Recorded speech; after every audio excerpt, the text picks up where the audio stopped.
monde, j'espère que vous allez bien. Aujourd'hui, nous allons parler d'un sujet important qui se passe en ce moment, qui est le printemps des poètes.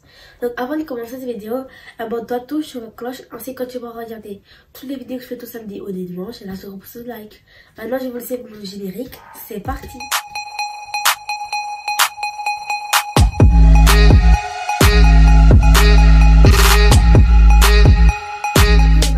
D'un sujet important qui s'appelle le printemps des poètes. Donc là j'ai fait une feuille avec tout ce que j'ai écrit. Donc aujourd'hui on va parler du printemps des poètes comme je viens de vous le dire. Le printemps des poètes a été créé par Emmanuel Woog, André Welter et le premier l'a imaginé qui est Jack Lang, ancien ministre de la Culture en France. En 1999 à Paris. L'événement national a pour but d'apprendre plus sur la culture française en lisant des poèmes. Donc c'est activité culturelle aussi a suscité des rencontres entre poètes connus, donc activité de l'histoire de l'art, et sensibiliser les enfants à la poésie, découverte d'une nouvelle dimension artistique. Mais ça a vraiment pour objectif de sensibiliser la poésie à toutes ses formes. Des poètes, pour vous dire, il se déroule toujours le 13 mars jusqu'au 29. Donc là, pour vous dire, en ce moment où je fais la vidéo, on est le 20 mars. Mais vous, ce sera déjà une semaine après. Et donc le 20 mars, c'est le début du printemps. Donc là, ça commence bien. C'est pour ça le printemps, c'est l'une des meilleures saisons. C'est là où il y a la floraison de plusieurs fleurs. Les fleurs sont très belles et ça inspire beaucoup de choses et culture poétique. Donc c'est là que tout s'inspire, que toute la poésie est inspirée. Donc vraiment, c'est très bien.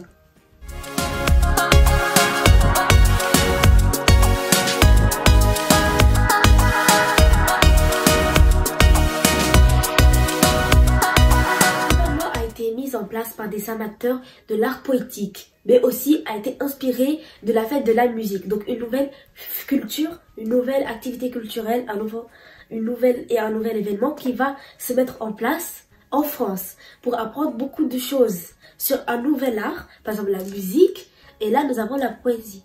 L'année de 2021, on trouve toutes sortes de thèmes du printemps des poètes. Il faut toujours des thèmes et les poètes ils doivent donc prendre ce thème là pour faire une belle poésie. Par exemple en 2018 il y avait l'ardeur, en 2019 la beauté, en 2020 le courage, en 2021 le désir et en ce moment en 2022 c'est l'éphémère. Donc l'éphémère, si vous savez pas ce que c'est quelque chose qui ne dure pas. Quelque chose qui, par exemple, c'est le contraire de réciproque. Donc c'est un antonyme. C'est quelque chose qui ne dure pas, comme on dit, la vie est éphémère.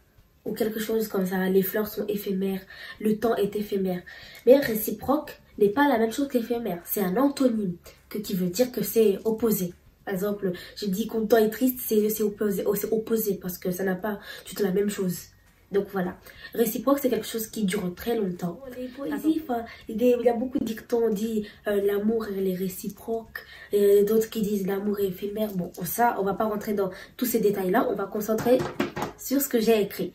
Donc voilà, donc éphémère c'est quelque chose qui ne dure pas. Voilà, c'est depuis beaucoup d'années et qui vont continuer encore. Beaucoup de poètes sont toujours en ce moment en train d'écrire de belles poésies, en train de s'inspirer, ils travaillent dur et vraiment on devrait beaucoup les féliciter. Bravo! Moi j'étais invitée, donc je suis allée à la bibliothèque et ils m'ont parlé de cet événement, donc j'ai accepté.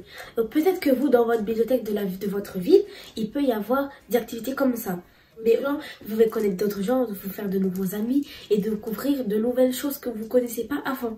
Donc vraiment, essayez ça, c'est hyper cool. Ce jeudi-là, par exemple, dans ma ville, la bibliothèque de ma ville, nous avait fait donc la soirée poétique. Donc sur le printemps, printemps de poètes. Bon, moi, j'avais pas pris une poésie de ce thème-là, de printemps des poètes.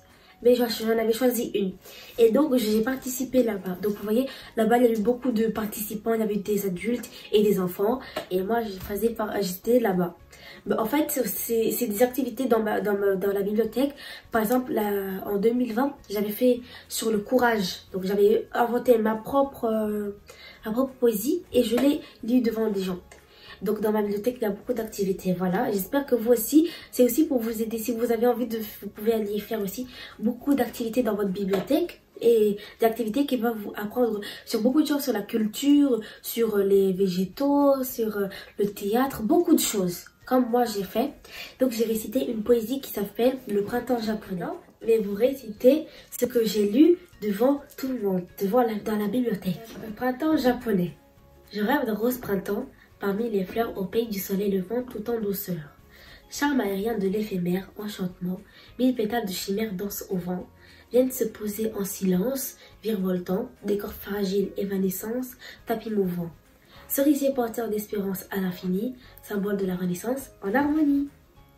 Voilà, la poésie vient de France, une personne qui s'appelle France. Voilà. Maintenant, vous allez voir la vidéo où je récitais ma poésie. Enfin, je ne récitais pas, mais je la lisais. Voilà, c'est parti. Printemps japonais. Je rêve d'un rose printemps parmi les fleurs, au pays du soleil levant tout en douceur. Charme aérien de l'éphémère, enchantement, mille pétales de chimère dansent au vent. Viennent se poser en silence, virevoltant, décor fragile, évanescence, tapis. Cerisier porteur d'espérance à l'infini, symbole de la renaissance en harmonie.